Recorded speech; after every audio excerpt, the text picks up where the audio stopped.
सदियों से हर सास की खुराक अपनी बहू की चुगली और पोते पोतियों का लाड़ है। पर बदनसीबी से सुषमा जी के जीवन में ये अवसर अभी तक आया नहीं था। अपने घर पर बैठी सुषमा जी अपनी सहेलियों के साथ किटी पार्टी एंजॉय कर रही होती है। तभी उनकी एक सहेली सुशीला कहती है, अब तो बस तेरा ही घर रह गया है सुषमा, जिसमें किटी पार्टी हो सकती है। वरना हम सभी के घरों में पोते पोतियां इतना भाग दौड़ करते हैं कि सांस लेना भी दुश्वार हो गया है। तभी दरवाजे से गोद में एक बच्चा लिए निर्मला आती है। अरे यार, अब पंक्चुएशन के पैसे मत मांगना मुझे। मेरा पोता मेरी बहू के पास रुकना ही नहीं चाह रहा था, तो इसे भी साथ लाना पड़ा, उसी में देरी हो गई। निर्मला के गोद में बच्चे को देखकर सुषमा फौरन उसे अपनी गोद में ले लेती है और उसके साथ खेलने लग जाती है। वो बच्चा भी सुषमा के साथ बड़ा घुल मिल जाता है। यही तो आजकल की बहुओं की ट्रिक है निर्मला। अपने बच्चे को बचपन से सास के पास छोड़ देगी तो बच्चा माँ के पास रहेगा कैसे? अरे भाई, अब इस उम्र में हम तुम्हारे बच्चे भी संभालते रहे। पहले तुम्हारा पति संभाले, फिर तुम्हारे बच्चे भी संभाले। वैसे तेरी बहू के क्या हाल चाल है विमला? बस वही 10 बजे उठना और उठते ही अपनी माँ को कॉल कर ससुराल वालों की चुगली करना। अपने बेटे तक को रोटी मुझे डालनी पड़ती है। तेरा सही है सुषमा, ना बहू ना पोते पोती, कोई झंझट ही नहीं। ऐसा क्यों बोलती है विमला? मैं तो चाहती हूँ कि मेरी भी एक बहू हो, ताकि मैं उसकी चुगली तुम सबसे कर सकूं और एक छोटा सा पोता या पोती हो जो मेरी नाक खींचे।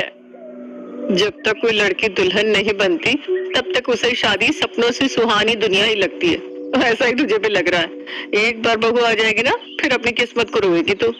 अरे मुझे नहीं पता, मुझे तो चाहिए एक बच्चा अपने घर पर, और इस बार मैं राज को शादी के लिए मनवा कर ही रहूंगी। और सुषमा ठान लेती है कि वो अपने घर बच्चों की किलकारियां गुंजवा कर ही रहेगी। इसके लिए वो अपने बेटे राज से बात करती है, पर राज को किसी चीज से कोई फर्क था ही नहीं। वो तो हर वक्त बस अपने फोन पर ही लगा रहता, खाने के टेबल पर। पहले रोटी खा ले, बाद में बात कर लेना। अरे नहीं नहीं सुजीत यार, तुझे नहीं पता, ये बॉस ना बड़ी ठगी करता है हमारे पीठ पीछे। कमाता नहीं है काना, और ड्रामा ऐसा जैसे लिए बैठा हो खजाना। इंजीनियरिंग करने के बाद 30,000 कमाने में तुम्हारा बेटा फोन से इस तरह चिपका रहता है जैसे अंबानी तो यही हो। ऐसा क्यों बोलते हो जी? मेरा बेटा हीरा है, हीरा। बस एक फोन पर चिपके रहने की बुरी आदत है, पर अब इस आदत को भी बदलने का रास्ता मिल गया है मुझे। इसकी ही शादी करवा दूंगी। जैसे ही सामने खूबसूरत सी लड़की आएगी ना, कान से अपने आप ही फोन हट जा रहा है।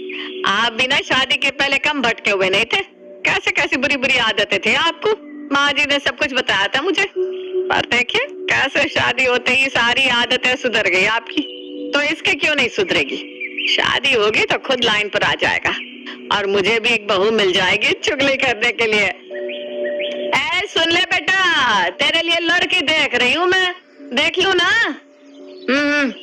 अरे नहीं यार, मतलब एक कॉल करो ना, सबको कॉल पे ले लो। ये कहता हुआ खाना अधूरा छोड़कर हमेशा की तरह राज फोन पर बात करता हुआ छत की ओर चला जाता है और सुषमा राज के लिए लड़की देखना शुरू कर देती है।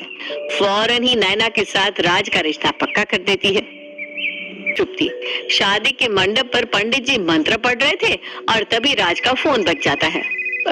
एक मिनट पंडित जी। अरे वो रवि को देने वाली मशीन थी, महेश को क्यों दे दी? सिंदूरदान का समय हो गया है। इसका फोन तो मैंने अपने पर्स में रख लिया था, किसने दे दिया इसे फोन? अभी तो फोन रख दे बेटा, आज तेरी शादी है। सिंदूर भर नैना की मांग में। पता नहीं कौन सा काम है जो खत्म ही नहीं होता। और फोन पर बात करते करते राज गलती से पंडित जी को सिंदूर लगा देता है और राज के फोन पर बात करने वाली बुरी आदत का राज नैना के सामने आ जाता है। बेड़ा गर्ग हो गया, सत्यानाश। रिश्ता होने तक तो तू अपने बेटे की इस बुरी आदत को छिपा लेती, अब कहीं नैना शादी के लिए मना ना कर दे। पर नैना शादी से पीछे नहीं हटती और अच्छी तरह से शादी संपन्न हो जाती है। जिस वाक्य को नैना एक कोइंसिडेंस समझती है, वो तो इससे कुछ ज्यादा ही था। विदाई से लेकर गृह प्रवेश तक राज के कान पर तो उसका फोन लगा ही रहता। पूरी विदाई में बेचारी नैना फूट फूट कर रोती रहती है और राज अपने फोन में मगन रहता है। और फिर आती है सुहाग रात की बारी। नई नवेली दुल्हन की तरह सजी हुई नैना बिस्तर पर अपने पति का इंतजार कर रही होती है कि कब राज आएगा और कब उसका घूंघट हटाएगा और राज आता भी है, पर जैसे ही राज नैना के चेहरे से घूंघट हटाने जाता है, ट्रिंग ट्रिंग उसका फोन बज जाता है। ये प्रफुल्ल क्यों फोन कर रहा है? लगता है फिर से कोई गड़बड़ हो गई है।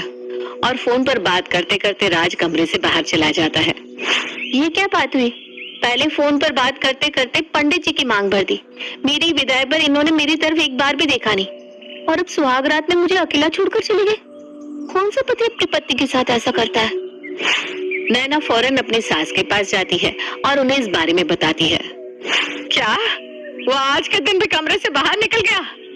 हे भगवान, मुझे लगा था शादी के बाद इस लड़के की फोन में घुसे रहने की आदत में सुधार आ जाएगा, पर यह तो वैसा का वैसा ही रहा।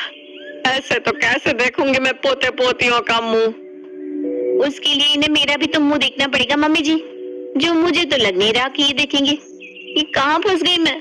अगर मुझे पहले पता होता कि यहाँ मेरी साथ पहले से तैयार है तो मैं कभी इस रिश्ते में नहीं पड़ती। अरे कैसे ध्यान नहीं देगा तुझ पर? तू अपना जादू चला बेटा, सब कुछ छोड़ छाड़ कर तेरे पास आ जाएगा।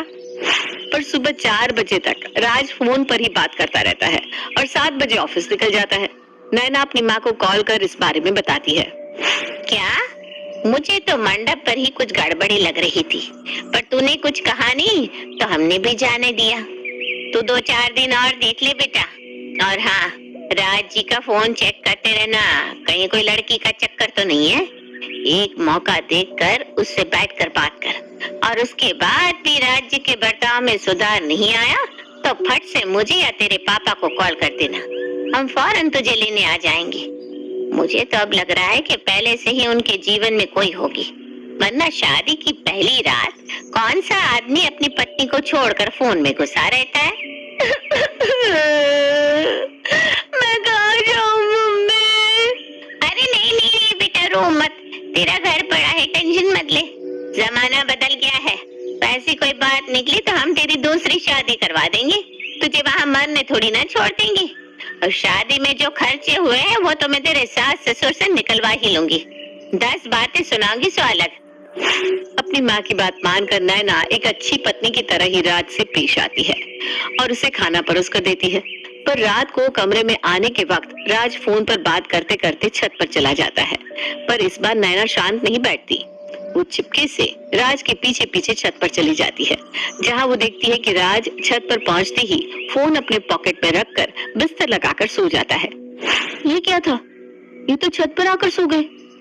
कहीं इनकी गर्लफ्रेंड ने इन्हें मुझसे दूर रहने को तो नहीं कहा? अब तो मुझे पक्का विश्वास हो गया है कि इनके जीवन में कोई है। सत्यानाश हो जाए उस डायन का जिसने मेरी शादीशुदा जिंदगी बर्बाद की। अभी इनका फोन चेक करती हूँ, सब दूध का दूध पानी का पानी हो जाएगा। नैना राज का फोन उठाती है और उसके फोन को चेक करने लग जाती है। वो देखती है कि उसके फोन में कोई रिसेंट कॉल थी ही नहीं। एक कॉल लगा था, वो तो नत्थू हलवाई का था, जिसे देखकर नैना को कुछ समझ में नहीं आता। तो फिर ये फोन पर बातें करने का नाटक क्यों करते हैं? ये ऑफिस पे जाते हैं या नहीं? अब तो मुझे इनका पीछा करना होगा। अगली सुबह नैना चुपके से राज का पीछा करती है और उसका पीछा करते करते वो हलवाई की दुकान तक पहुंच जाती है। अंदर जाकर नेहा देखती है कि राज हलवाई की दुकान पर भजिए तल रहा है। आप एक हलवाई हैं? ये सब क्या है? आप लोगों ने मुझसे झूठ बोलकर शादी की? नैना, मैं तो तुम्हें कब से इस बारे में बताना चाहता था, पर शादी से पहले मम्मी ने मेरी तुमसे एक भी मीटिंग नहीं होने दी, क्योंकि उन्हें लगा कि मेरे इस फोन पर बात करने की आदत के बारे में तुम्हें पता चल जाएगा। पर फेरे के वक्त भी मैंने बहुत कोशिश की तुम्हें इस बारे में बताने की, पर तुमने ध्यान ही नहीं दिया। सच्चाई है कि इंजीनियरिंग की डिग्री कंप्लीट करने के बाद भी मेरी नौकरी कहीं लग नहीं रही थी।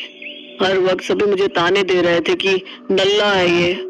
इसलिए मैंने एक हाई स्टैंडर्ड सेट करने के लिए हर वक्त लोगों के सामने फोन पर बात करने का ड्रामा शुरू कर दिया, तो शो कि मैं कितना बिजी हूँ, जिस कारण कोई मुझसे कुछ सवाल जवाब ही ना कर पाए।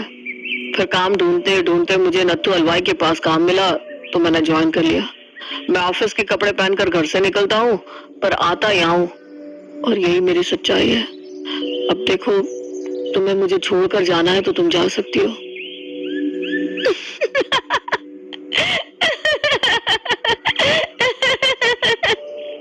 नैना जोर जोर से हंसने लगती है। Oh my God! और मैंने न जाने क्या क्या सोच लिया। तुम्हें पता है राज, मुझे बड़ा शौक था कि मेरा पति घर संभाले और मैं काम करूं। पर मुझे लगा शादी के बाद मुझे काम करने मिले ना मिले, इसलिए मैंने ऑफिस ज्वाइन ही नहीं किया।